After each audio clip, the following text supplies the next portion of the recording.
welcome to our podcast, The Question Box, where we answer all your questions about God and spirituality and all the big questions that you have on your mind that you're wondering what the answers are. And we may not have the full answer, but we're going to help you think about it more deeply. What is the best UU value that can address sibling rivalry? What is the best UU value that can address sibling rivalry? So our values are justice, equity, transformation, pluralism, interdependence, and generosity, all connected through love. So with thinking through those values, I think equity is the one that comes to mind when I think of sibling rivalry. I have 3 children who are right now, they're 19, 14, and 8. And there's a lot of sibling rivalry. And what I have to tell them often is that what's fair is not always what's equal. So you don't need 10 pieces of candy if you have an 8-year-old belly. You may only need 4 pieces of candy. And that's equitable because an 8-year-old and a 19-year-old need different things. And yes, no one needs candy, but that's just an example. So I think love, obviously, is at the center, should be at the center of your family.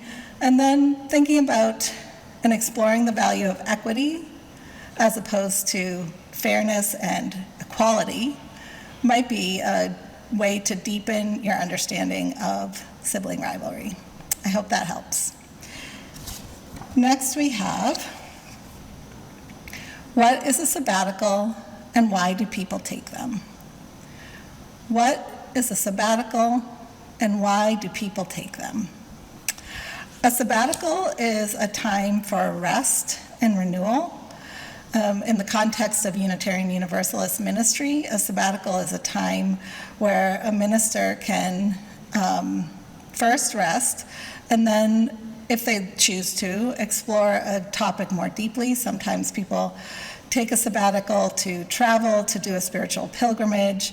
Sometimes they take a sabbatical just to recover and recoup from the really grueling spiritual work of being a minister. And sometimes people take a sabbatical for 2 months, 3 months, 6 months. It depends on what the minister and the congregation have agreed to. And so that is what a sabbatical is in a nutshell. The next question is, how, why, when did you become UU? How, why, when did you become Unitarian Universalist? I grew up as spiritual but not religious, and my main community that I was connected through my parents was the labor movement.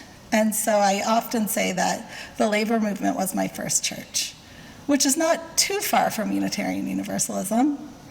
But I first attended a Unitarian Universalist church or congregation when I was in my early 20s, a little bit before September 11, 2001. And then after September 11, 2001, after the attacks on the Pentagon and on the World Trade Center, I really found I needed a deepening of my spiritual community. I had questions, a lot like you probably have questions, about why do bad things happen to good people? Why is there evil in the world? All of those questions were in my head. What can I do to help? I feel hopeless and helpless, and I needed a spiritual community to help ground me and guide me in that. And so that's when I first attended a Unitarian Universalist church.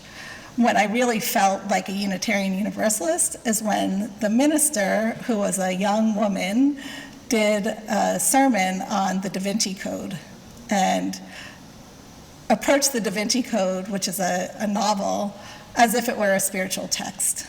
And that's when I knew this was the faith that I wanted to be a part of.